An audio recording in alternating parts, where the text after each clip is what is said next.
गंदे शब्दों का प्रयोग करना, गंदे गंदे वीडियो देखना।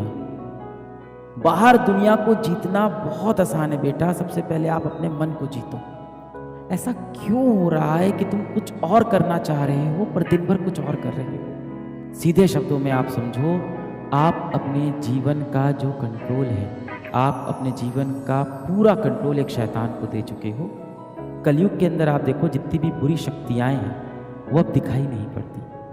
आप जीवन में सफल होना चाहते हो, इसका जवाब हाँ है या ना है। ऐसे राक्षस हैं जो आपकी ज़िंदगी आपसे लेना चाहते हैं। ऐसे राक्षस हैं जो आपका लक्ष्य, आपका सपना, आपकी सोच, आपका परिवार, आपका भविष्य सब आपसे छीनना चाहता है। जो आपका मन होता है ना, वो बहुत चंचल होता है। और आपका मन ऐसा होता है जैसा एक नवजीवित पशु हो। जो छोटा सा घोड़ा पैदा होता है ना, वो इधर उधर भागता रहता है, उसे सही दिशा नहीं मिलती है। और उसे लगातार सिखाया जाता है कि तुझे सीधे दौड़ना है, जब बाधा आएगी तो तुझे कूदना होगा। पर वो घोड़ा सीख नहीं पाता, वो इधर उधर भागता रहता है। जिस तरह से एक नवजात पशु का दिमाग होता है ना, कि इधर उधर भागता रहता है, ठीक वैसे ही आपका मन होता है। आप देखो, जितने भी लोग सबसे ज़्यादा महान बने हैं, उन्होंने अपनी इंद्रियों पे काबू किया है, अपने मन पे काबू किया है। बाहर दुनिया को जीतना बहुत आसान है बेटा, सबसे पहले आप अपने मन को जीतो, अपनी इंद्रियों को जीतो, अपने ऊपर कंट्रोल लेके आओ। जब तक आपके जीवन का कंट्रोल दुनिया के पास है, तब तक आप कुछ नहीं कर पाओगे। सबसे पहले अपनी लाइफ का कंट्रोल लो। Take back the control of your life. ऐसा क्यों हो रहा है कि तुम कुछ और करना चाह रहे हो पर दिन भर कुछ और कर रहे हो?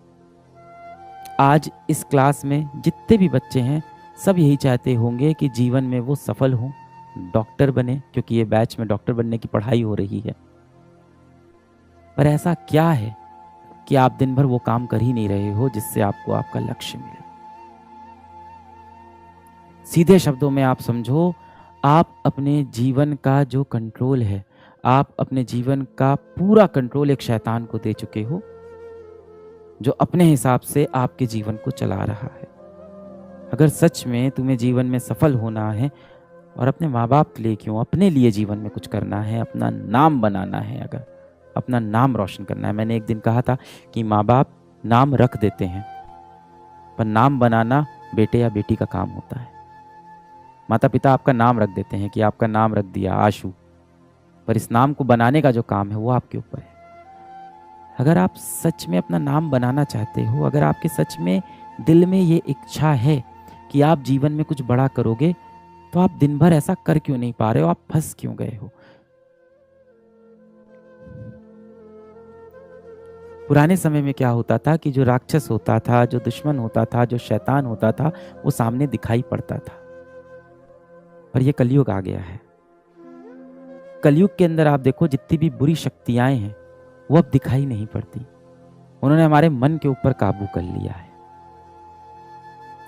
अगर आपको पता है कि आपको मोबाइल नहीं यूज़ करना है, अगर आपको पता है आपको इंस्टाग्राम नहीं चलाना है, अगर आपको पता है कि रात रात में फ़ोन पे किसी से बात करूँगा या व्हाट्सएप पे चैट करूँगा तो मैं सफल नहीं हो पाऊँगा, अगर आपको ये सब पता है और इसके बाद भी आप मजबूर हो, आपके पास अपने जीवन का कंट्रोल नहीं है, तो जाहिर सी बात है कोई तो शैतान है जो दिखाई नहीं पड़ रहा है। कोई साइंस नहीं लगेगी इतनी बात पता लगाने में, कोई साइंस नहीं लगेगी। आप जीवन में सफल होना चाहते हो, इसका जवाब हाँ है या ना है। आप जीवन में सफल होना चाहते हो, इसका जवाब हाँ है या ना है। आप अपने माता पिता को एक अच्छी ज़िंदगी देना चाहते हो, इसका जवाब हाँ है या ना है। आप एक अच्छा घर खरीदना चाहते हो, इसका जवाब हाँ है या ना है। आप देश में हर किसी की सेवा करना चाहते हो, इसका जवाब हाँ है या ना है। आप एक अच्छे व्यक्ति बनना चाहते हो, इसका जवाब हाँ है या ना है। इन सभी का जवाब हाँ है, पर आप कर नहीं पा रहे हो, क्योंकि परेशानी सच में बड़ी है। परेशानी सच में बड़ी है। एक अदृश्य दानव है, एक अदृश्य शैतान है जिसने हमारे मस्तिष्क पे पूरा कब्जा कर लिया है। वो अदृश्य है, ये कलयुग है। वो जो दानव है, वो जो शैतान है, वो सामने दिखाई नहीं पड़ेगा। और ये शैतान इंसानों द्वारा ही बनाया गया है। आप पुराने समय में देखो, जितने भी राक्षस बनते थे वो भगवान से ही आशीर्वाद लेके बनते थे। बड़े बड़े उनको आशीर्वाद मिल जाते थे, फिर बड़े बड़े राक्षस बन जाते थे।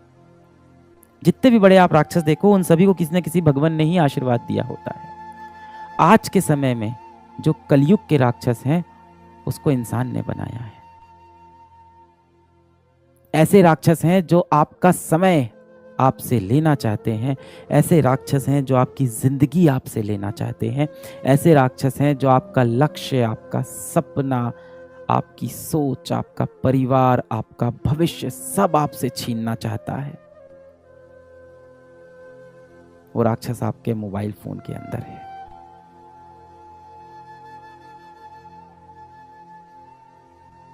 आप मोबाइल का इस्तेमाल नहीं करते हो, मोबाइल आपका इस्तेमाल करता है।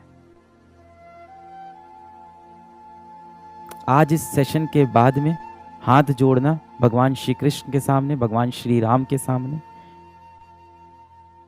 जिस भी भगवान को आप मानते हो, जिस भी धर्म के हो आप। हम भारतीय हैं, हर धर्म की इज्जत करना हमारे संविधान में लिखा है।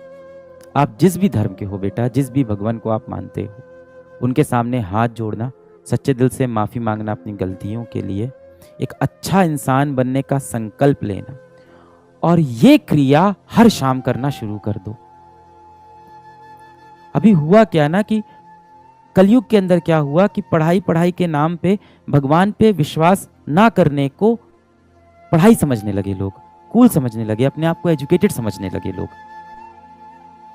माँ बाप से बदतमीजी से बात करने को एजुकेटेड समझने लगे हैं लोग। गंदे शब्दों का प्रयोग करना, गंदे गंदे वीडियो देखना, भगवान पे से भरोसा उठना, इन सब को आप सोचते हो कि आप एजुकेटेड हो गए हो। आप डॉक्टर ही बनने जा रहे हो ना? हाँ, ऑपरेशन थिएटर के अंदर भी एक छोटा सा मंदिर बना होता है बेटा, और डॉक्टर भी क्या बोलता है कि सब भगवान के हाथ में। जैसे ही बुरा समय आता है आप बोलते हो सब भगवान के हाथ में।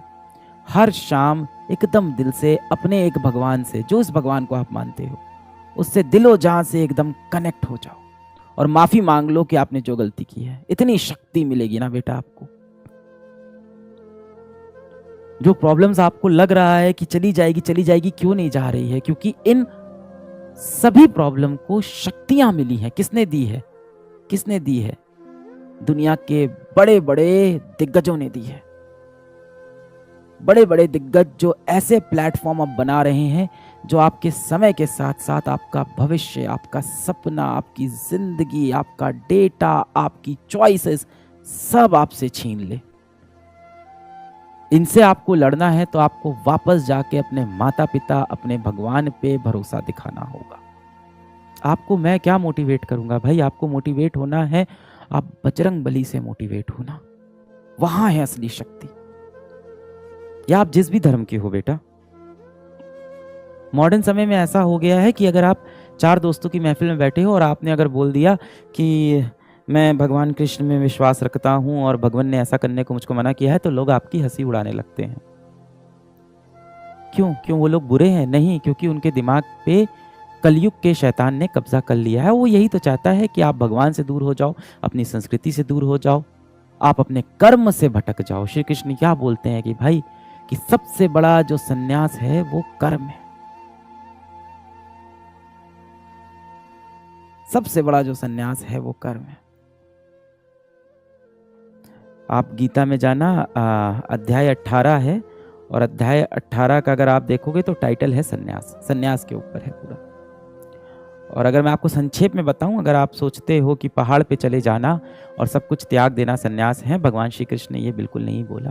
भगवान श्री कृष्ण ने बोला है कि सर्व कर्म फलम त्यागम परुष त्यागम विकक्षणा, कि जो सारे कर्म के फलों को त्याग दे वो सबसे ज्यादा विकक्षणाज है, मतलब सबसे इंटेलिजेंट लोग हैं, वो सबसे बड़े बुद्धिजीवी हैं वो लोग। पर कर्म को त्यागने वाले बुद्धिजीवी नहीं होते। अपनी जड़ों को वापस मजबूत करो, अपने सच्चे दोस्तों को खोजो। सच्चा दोस्त कैसे पहचान में आएगा? वही आपका सच्चा दोस्त है जो आपके पैर पकड़ के आपको नीचे ना खींच रहा हो, आपका सच्चा दोस्त वही है जो आपके टूटे हुए पंख को आपके शरीर से वापस लगा रहा हो और आपकी उड़ने में मदद कर रहा हो। अब अगर वो दोस्त आपके लिए बहुत हंसी मजाक वाले रील्स आपको नहीं शेयर करता है, वो दोस्त अगर देखने में कूल नहीं दिखता है, कोई बात नहीं बेटा, ये चीजें जीवन में मायने नहीं रखती हैं। आपका सच्चा दोस्त वही है जो आपको आगे बढ़ने के लिए लगातार प्रेरणा दे रहा है। आपका सच्चा दोस्त वही है जो आपको बोल रहा है लगातार कि आप गलत कर रहे हो, इस तरह से आप जीवन में सही दिशा में नहीं जाओगे। और हमारी ये आदत होती है कि जो भी व्यक्ति हमारे बारे में बुरा बोलता है, हमें क्रिटिसाइज करता है, हम उससे दूर होना स्टार्ट कर देते हैं। हो सकता हो वो आपका बहुत सच्चा मित्र हो और इसीलिए आपकी बुराई कर रहा हो और आपने उससे बात करना ही छोड़ दिया। अपनी जड़ों को वापस मजबूत करो, ये सारी दिक्कतें वहीं से हल होंगी। आप सब तो डॉक्टर बनने वाले हो ना, बताओ कोई इंसान बीमार कैसे ना पड़े? बताओ हमें बीमारियां क्यों होती है? मैं बहुत बेसिक सवाल पूछ रहा हूं, आप सब तो डॉक्टर बनोगे। हम सबको बड़ी बड़ी बीमारियां से बचना है तो हम क्या करें? क्या बोलते हैं उसको? अपनी इम्यूनिटी को स्ट्रांग करें, है ना। हमारे जो शरीर के अंदर रक्षा होती है, जो हमारा शरीर खुद की रक्षा करता है, उस सिस्टम को हम और ज्यादा मजबूत कर लें, अपनी इम्यूनिटी को स्ट्रांग करें। दवा खाने से तो लोग सही नहीं होते, आपको भी पता है। तभी तो बोला जाता है prevention is better than cure. दवा खाना तो मजबूरी हो गई क्योंकि बीमारी शरीर में प्रवेश कर चुकी है। अपनी इम्यूनिटी स्ट्रांग करें। अब आप मुझसे आके रोज टैबलेट मांग रहे हो कि सर कुछ दवा दे दो जिससे मेरा ये सारी बुरी आदतें मेरी जीवन की छूट जाएं और मैं एक बहुत अच्छा व्यक्ति बन जाऊं और जीवन में सफल हो जाऊं। तो मैं आपको दवा दे दूंगा। दवा का असर क्या होता है? कितने दिन रहता है? 1 दिन, 2 दिन, 1 हफ्ता, 1 महीना। फिर क्या है? अंदर से अगर आपकी इम्यूनिटी स्ट्रांग नहीं है तो अगली बार फिर वो बीमारी आपको पकड़ लेगी। इस टाइम तो इतनी बीमारी फैली हुई है, मानसिक रोग, डिप्रेशन, इतनी बड़ी बीमारी इस समय फैली हुई है, हर तरफ लोग डिप्रेस्ड हैं। अपने लिए आपके पास समय ही नहीं है। रात में 3 बजे सोते हो, सुबह 12 बजे उठते हो, दिन भर पढ़ने की कोशिश करते हो, पढ़ाई में मन लगता नहीं है, आंख के नीचे गड्ढा हो गया है, अंदर से आंखें लाल हो गई हैं। घर में माता पिता बात करते हैं तो चिढ़ होती है कि क्या बात करें इनसे। पूरे समय लगता है कि पढ़ने का समय नहीं है और जब पढ़ने बैठो तो पढ़ने का मन नहीं करता है।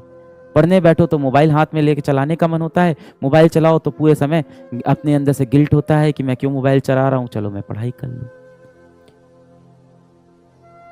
मैं आपको टैबलेट दे दूं तो टैबलेट से आपकी जो बीमारी है वो 1 दिन, 2 दिन, 1 महीने के लिए सही होगी। जड़ से खुद को सही करना है। अपनी इम्यूनिटी स्ट्रांग करो, अपनी जड़ें मजबूत करो, अपने सिद्धांत मजबूत करो कि अभी तो कलयुग आने वाला है और भयानक भीषण कलयुग आने वाला है। आगे जो भीषण कलयुग आने वाला है जिसमें आर्टिफिशियल इंटेलिजेंस आपके सामने आने वाला है, वो तो आपको आपके लक्ष्य से पूरी तरह से भटका देगा। मान लो किसी इंसान को बॉडी बनानी है तो 2 तरीका होता है, आपने भी सुना होगा, मैंने भी इंटरनेट पे ही सुना है बॉडी बनाने का। एक तो होता है आप अखाड़े में जाओ, वजन उठाओ, है ना, आप खेत में जाओ, हल चलाओ, ये सब तरीके होते हैं अच्छा मजबूत शरीर बनाने का। या कई लोग जिम जाते हैं, वो भी ठीक है, जिसके पास जो सुविधा है। और दूसरा तरीका होता है दवाएं ले लो, स्टेरॉइड ले लो। आपको पता है ना, दूसरे तरीके से इंसान मजबूत नहीं बनता है, पहला ही तरीका है और वो कठिन होता है। जिन लोगों के आप देखते हो शरीर इतने मजबूत होते हैं, वो 1 दिन, 1 रात, 1 महीने में नहीं बनते, सालों की तपस्या से बनते हैं। अब आप जीवन में जो बनना चाह रहे हो उसके लिए अब आपको तपस्वी बनना पड़ेगा। और ये मैं मानता हूं कि आपका समय मुझसे ज्यादा मुश्किल है। मेरा समय आसान था, हमारे समय में इतने शैतान नहीं थे। जब मैं बच्चा था तब हमारे पर्यावरण में इतने शैतान नहीं थे, इतनी बुरी शक्तियां नहीं थी, हम फिर भी अपने लक्ष्य को साध सकते थे, इतने डिस्ट्रैक्शन नहीं थे। अब बहुत डिस्ट्रैक्शन है। You are a generation that is cursed with technology and the only solution to fight with this technology is to get back to your roots.